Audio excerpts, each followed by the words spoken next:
We acknowledge that Indigenous peoples are the traditional guardians of this land we call Canada, in which we gather here today. We acknowledge the historical oppression of lands, cultures, and the original peoples of this country, and know we have a role to play in the path to decolonization that we share together. We recognize our duty to fight for Indigenous rights to be restored and commit ourselves to the journey of healing. We thank the 630 First Nations, their people and ancestors who have taken care of these lands that we share.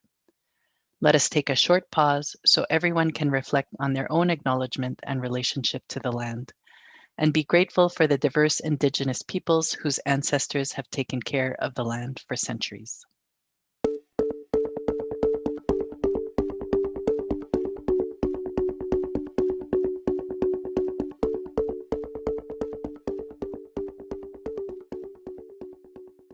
This is the RAIC podcast on architecture. My name is Mona Lemoine. I am a registered architect with the Architectural Institute of British Columbia, Senior Sustainable Design Specialist, and Director of our Material Performance Lab at Perkins & Will. As Chair of the RAIC's Committee on Regenerative Environments and a member of the RAIC Congress on Architecture Steering Committee, I am hosting this season of the RAIC podcast on architecture. This season is part of a series of activities and events leading into the 2021 Congress on Architecture and the development of a climate action plan.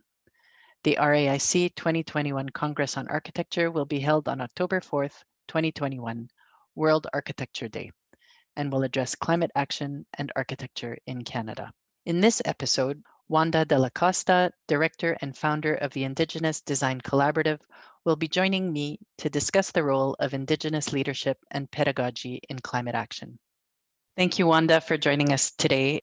You're a member of the Saddle Lake Cree Nation. Can you tell us about your upbringing and how it has influenced your career? Yes. So my mother was born and raised Saddle Lake Cree First Nation, and between that and residential school, which I know is a lot in the news these days, and so every Christmas, Easter, every holiday, every summer vacation was spent in that landscape in northern Alberta. A really ideal, I would say, place to bring to someone's perspective.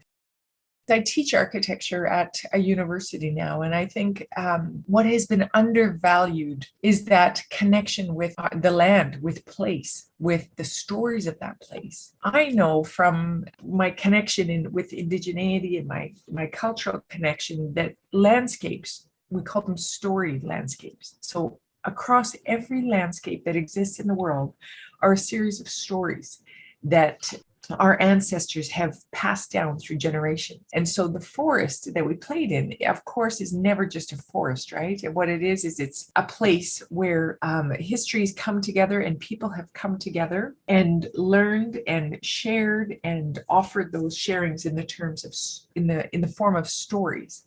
And so I think when we think about architecture, I think this is one of those undervalued aspects, connecting to that lived experience, connecting to those places that influence our view of architecture. And I hope that in the future, when we start to begin to, rethink of what architecture could be, we begin to think in terms of our connection with land, place, and the forests of that place, of those places.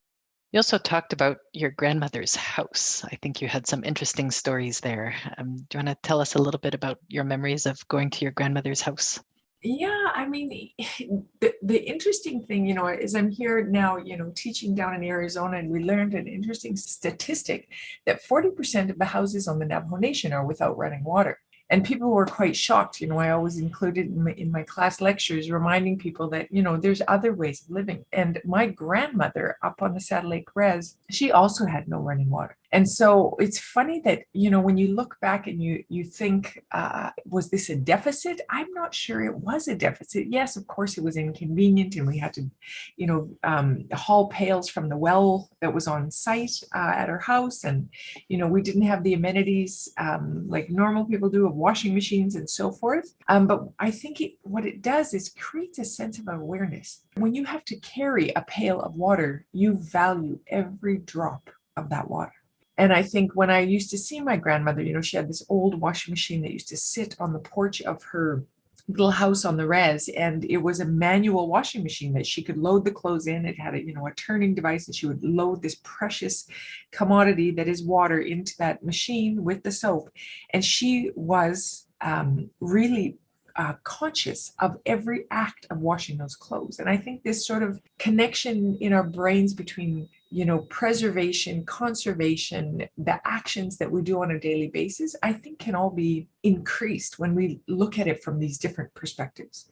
So for me, running a tap when you're brushing your teeth, which I saw someone do the other day, which was interesting to me because we haven't seen it for 30 or so years, that whole phenomenon of not thinking about water. But I think these early moments connected to my grandmother's house offered so many little learnings, or that contributed to the perspectives that I carry today. Gosh, it'd be great if we architecture schools could begin to teach through these beautiful landscapes that have so much to teach us. It's a wonderful way to think about it.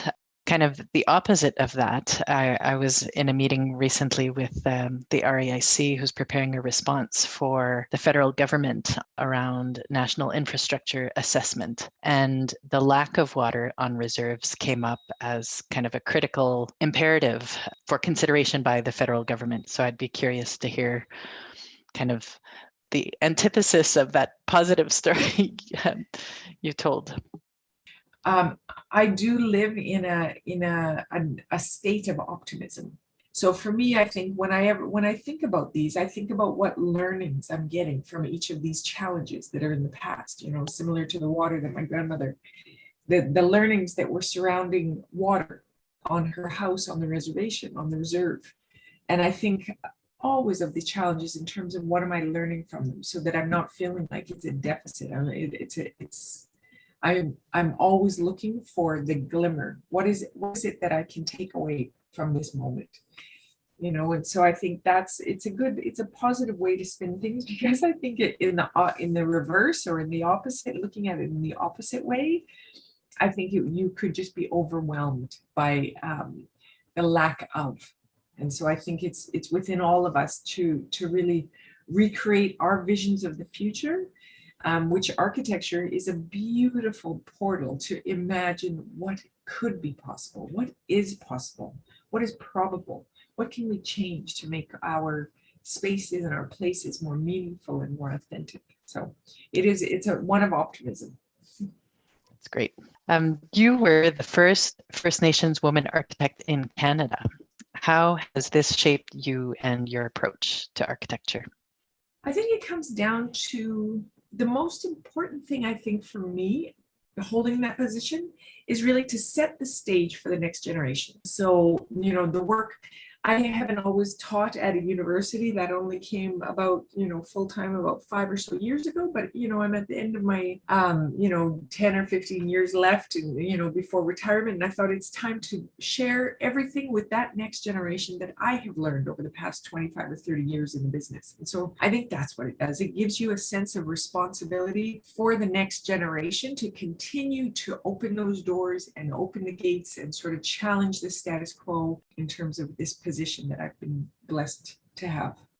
In the first episode of the podcast, Seth Klein spoke about the role of Indigenous leadership in facing the climate emergency. How can more Indigenous leaders influence the response to the climate emergency within the architecture, engineering, and construction industry?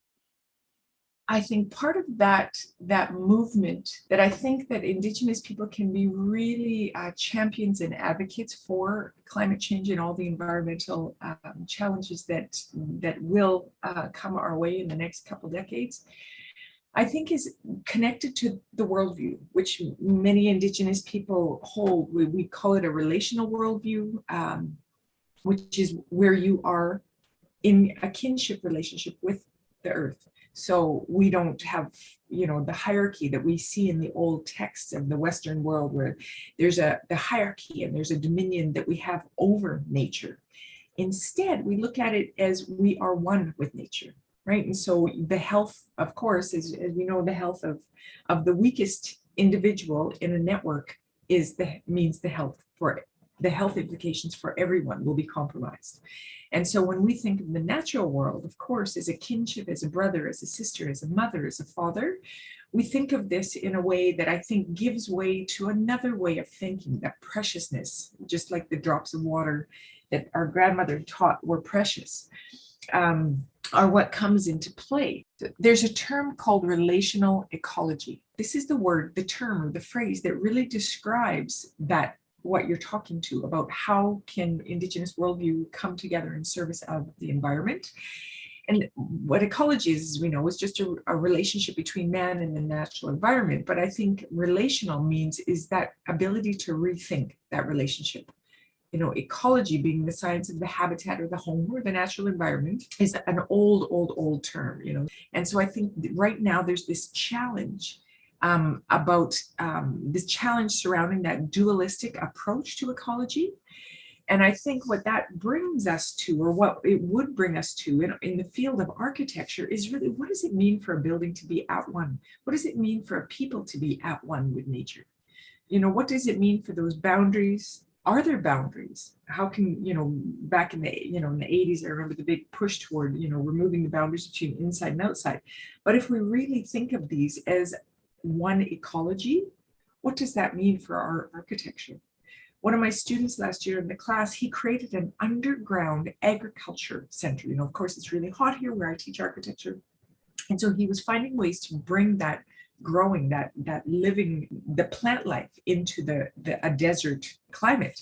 And his idea was very, I think, very Indigenous, and of course, destined to provide us with a new pathway to thinking about ecology. And so I think it's these sort of ideas that are really coming from our next generation. You know, I always say that my advisors are not only my elders, but they're also my next generation, are the ones who advise us. And for our students to come up with ideas that serve that connection between man and nature, I think this is where we really need to focus our energies. What is that next generation telling us is important to them? You also talked about the analogy of canary birds in a coal mine, and you told the story of the islanders sitting at a table now in the water as a result of climate change and sea level rise. I wonder if you can kind of retell that story in your own words. Yes, that was a really vivid moment. So the picture, I remember where I saw it from. I was at the Living Building Challenge conference in, I believe it was Seattle, a few years back. And it was one of the leaders from that group, and he's the one who showed that picture. And of course, you know, Living Building Challenge is all about sort of rethinking our relationship with the natural world through architecture. You know, they support biophilia and so forth. And so he's the one who showed that picture of the islanders sitting at a table. And it was that reminder that they are sensing changes in the environment because they live so closely to the land. You know, they live on a small island. And what was the positioning of their dinner table at a certain area around that perimeter of the island is no longer inhabitable because the water is rising around them. And I think it sort of sets forth an immediacy of action that we all really need to think about. And I think it should be guided by the people who are experiencing these impacts. To give you a second example, we were recently asked by the Gila River Indian community here in Arizona, where I am for the time being, and we were asked to create a sustainable house. And I said, sure, what's important for the sustainable house? And they wanted to go back to their original adobe building. And as I asked more and more, well, why is it that, you know, what is it a cultural reason? Is it what are the reasonings? And it was twofold. It was about connecting to culture, of course, because that is their tradition. But there was a knowledge behind that adobe home that they wanted to recreate. They knew, because people still live in adobe houses scattered across this reservation here in the US, people still live in adobe homes. They're much cooler. And they ended up giving us a tour of a woman's home. She built it with the help, she was 6 months pregnant, her and her husband, and with the help of their friends and family, they literally had a community to help them build a house over the course of a week. She still lives in that house today. When I walked in there in the middle of the Arizona summer, it was very cool in her house. And she is planning to spend the rest of her years in this adobe home. And so the more we started to study adobe, of course, we learned, the thermal mass properties, the fact that the heat takes a long time to transfer from the outside into the inside. And when it does transfer, which is about 9 or 10 hours later, that's when we want heat when we're in the desert, right? We want that heat to come in while we're sleeping at 4 or 5 in the morning. And so she was living in what I would call bioclimatic architecture, an architecture that connects with the climate. And I think, the lesson from not only the canary birds that live on the islands who are perceiving of changes in our environment and are preparing themselves and preparing the world. And so I think back when I think of those islanders and I think what do they want to tell the world and what are the solutions that they're putting forward? And I am sure if people took the time to ask, they would offer. On the Gila River Indian Reservation, of course, it's in the middle of the desert here, and our utility bills, because of the heat and the increasing heat, Phoenix is, I think, the 12th warmest city, I believe, in the world, but it's increasing. And so the Gila River Indian Reservation, the members there are feeling the impacts because they're having issues paying utility bills. They're increasing, and of course, it might be instead of one breadwinner, there may be only one breadwinner in a family of 3 or 4 generations living in a house. So that financial responsibility can be really detrimental to the economics of that household. And they're paying these large utility bills for months on end here in the Phoenix weather. It could be 4 months, it could be 6 months that they're paying large utility bills. And of course, the quality of construction is it's decreasing everywhere around us. It's all about efficiency and speed and profitability. So the houses are just not constructed in a way that mitigates the climate in this region. And that is why the Gila River members have decided that they're going to take it into their own hands. They are seeing the impacts of the heat, and they want to change the architecture in their community to be more bioclimatic and more responsive to that climate. And you're working with them to do that, right? Yes, we are hopefully, as soon as COVID releases us, we will be building the most sustainable house on a reservation in the USA. That's exciting. In episode 2, Harriet Harris referenced Indigenous pedagogy and how it can shift the dynamic within academia. How have you come to apply Indigenous pedagogy in your role as Institute Professor at the Arizona State University? That's a good question. To me, I think, pedagogy is teaching and learning. And I think from the perspective that, the lived experience that I bring to the table, we are very aware that knowledge comes in a multiplicity of forms. And so there was a beautiful paper written about 4 years back by a number of Indigenous scholars from across Turtle Island, in the likes of Gregory Kahete and Jay Johnson, that cohort. And they wrote a paper on sustainability.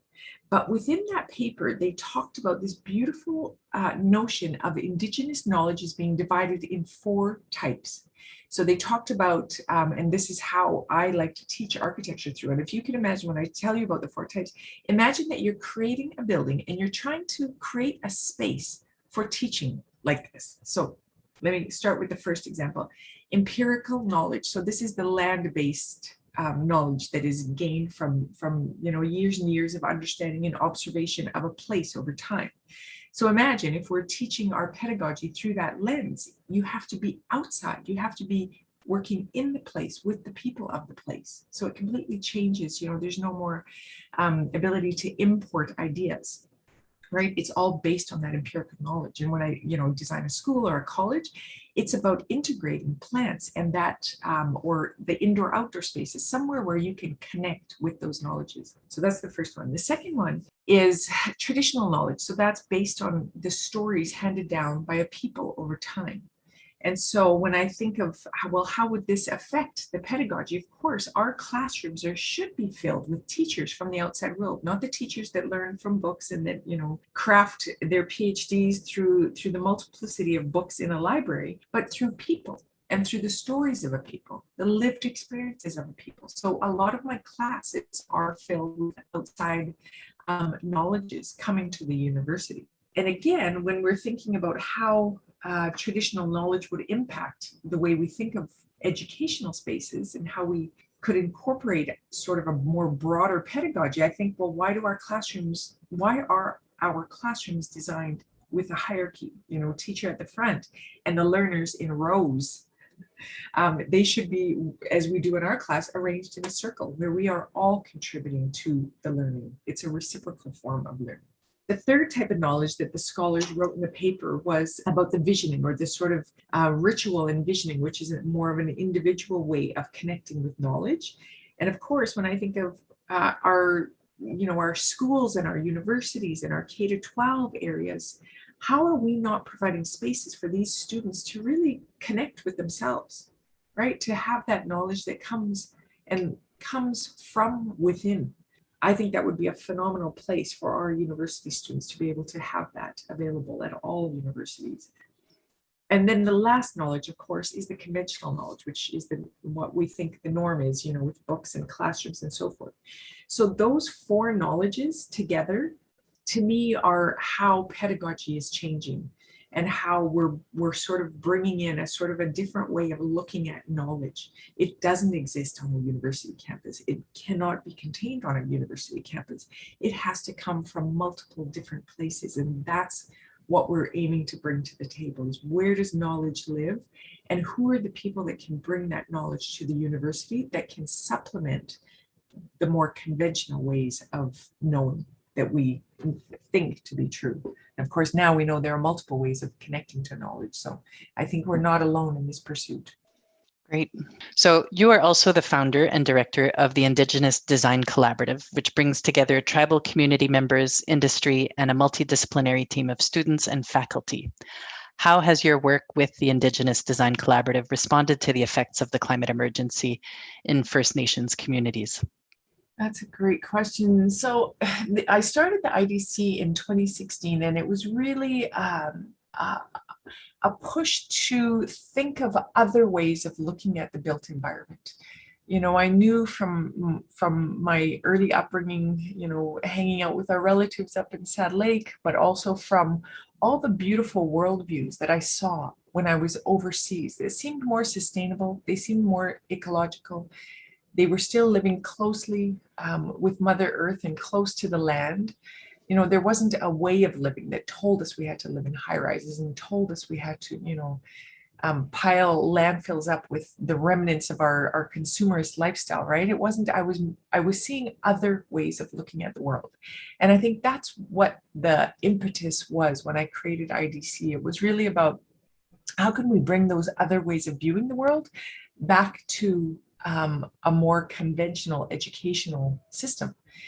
And in terms of connecting with, those worldviews that bring into the mix the ecology, relational ecology, the relational concepts with nature, I think it is really something that is happening without a lot of effort on my part. So I shared with you the example of that student who, when I said, how do we indigenize a campus?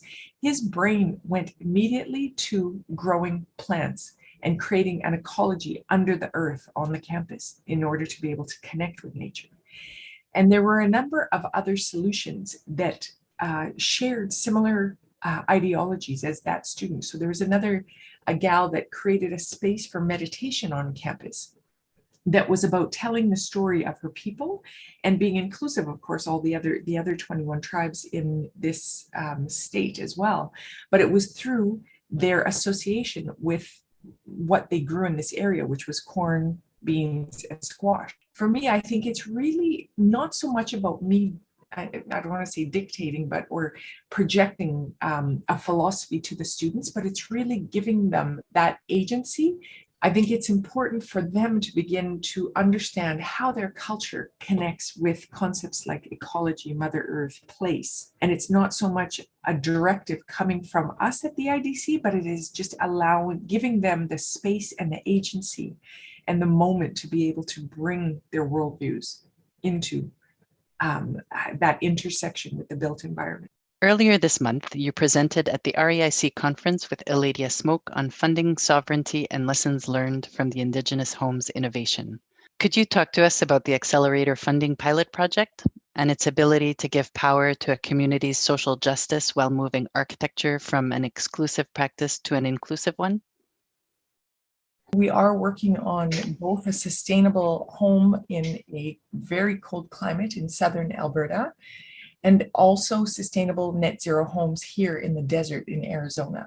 And it's interesting, both of the initiatives come from very different places, but I think equally important, as I mentioned, that the home here, we're working on the net zero home here in Gila River. It's about energy justice. It's about climate justice.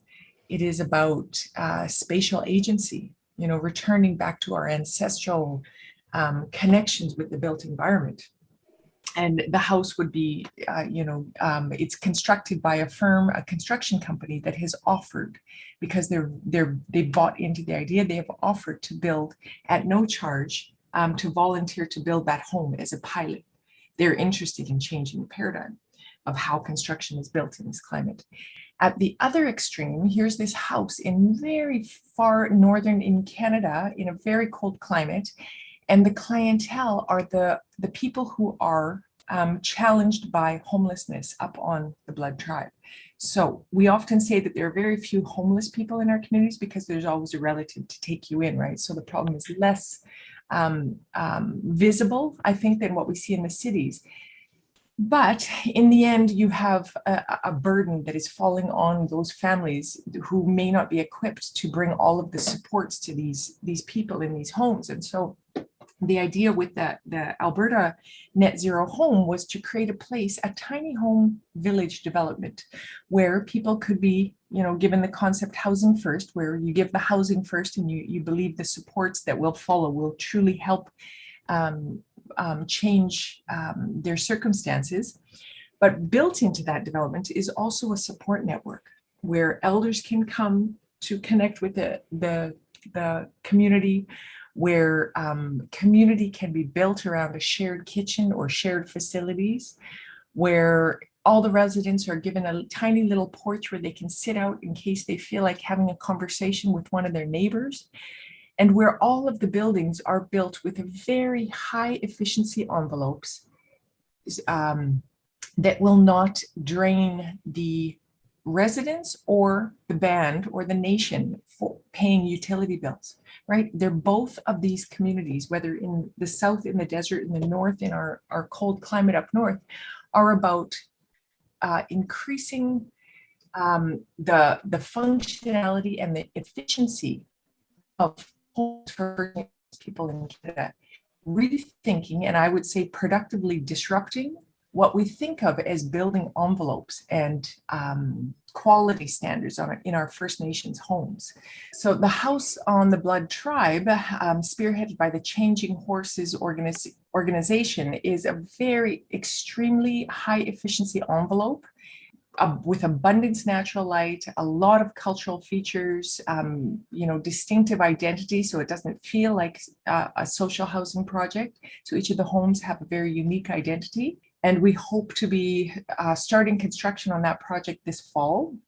And the one in the south has a number of really unique features that make so much more sense in this climate, such as an outdoor cooking oven. It's 45 degrees Celsius outside. Why would you want to turn on your oven and, keep it on for a few hours baking dinner when you could be using an outdoor cooking oven? So these sort of innovations that the communities are bringing forward, I think could help change the paradigm for many of the people who are learning to live in these extreme environments.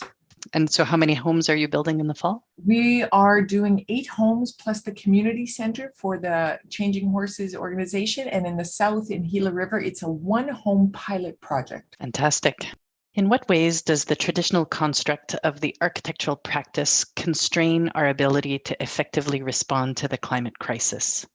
In what ways does the approach you teach and practice enable us to respond more effectively? Oh, that's an interesting question. And I think my mind goes to, I often say that what are the metrics that we teach architecture by? And, I'm often overtly critical at the over-reliance on aesthetics and economics. And I think what we're losing when we over-rely on whatever those factors are, I think they're probably different for everyone, but I think when we over-rely on certain aspects of architecture, we forget what it's intended to do. Really, it's for people. And I think when I work in the field of Indigenous design, there's a really beautiful reoccurrence that continuously comes into us producing architecture, and that's value systems. So whenever I'm in a community, we are always talking about a different set of values around architecture. And again, it could be connected to ecology, it could be connected to, returning resiliency, ancestrality, all of these other different concepts that denote other value systems. And so as I was doing this research on, well, why are value systems so critical? I noticed that there are other schools starting to talk about value systems in the built environment. For example, Harvard recently released a study called the Just City Design Values, where they had a list of about 50 or so values that they use to guide city making or urban design. And to me, I think this is the direction that the field of architecture could also potentially move. When I think of value systems and bringing those to architecture, moving away from the traditional metrics where we think about, aesthetics or economics or whatever metrics that you judge architecture by, and of course it changes for everyone, I think toward the Indigenous research paradigm. So Sean Wilson wrote that beautiful book, Research is Ceremony. And of course, you've heard many Indigenous architects talk about design being also like ceremony. But Sean Wilson created this 4-part system that is, to him, the requirements of what Indigenous research means. And I think if we look at those 4 requirements and take that lens and look at design using his 4 metrics, which are methodology, how do we get there? What are the methods? Really, really thinking hard about the methods. Number 2, he thinks about axiology, the value systems. What are the value systems that we are designing to? Let's articulate them. If ecology is a value system, let's articulate that. Let's put it out there.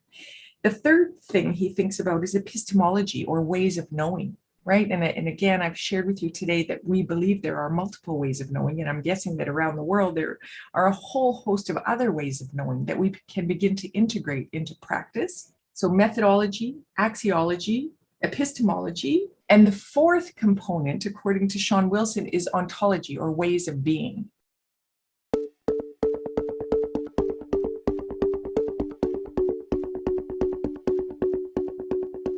Thank you for joining us. That was an RAIC podcast on architecture episode featuring Wanda Dalla Costa. The final episode of this season's RAIC podcast on architecture will be released on July 22nd. It will feature RAIC Congress on Architecture Steering Committee member Joanne Perdue in conversation with World Green Building Council CEO Christina Gamboa. You can access the RAIC podcast on architecture on the go through your favorite podcast app. For more information on the RAIC Congress on Architecture and for future episodes, visit www.raic.org/Congress 2021.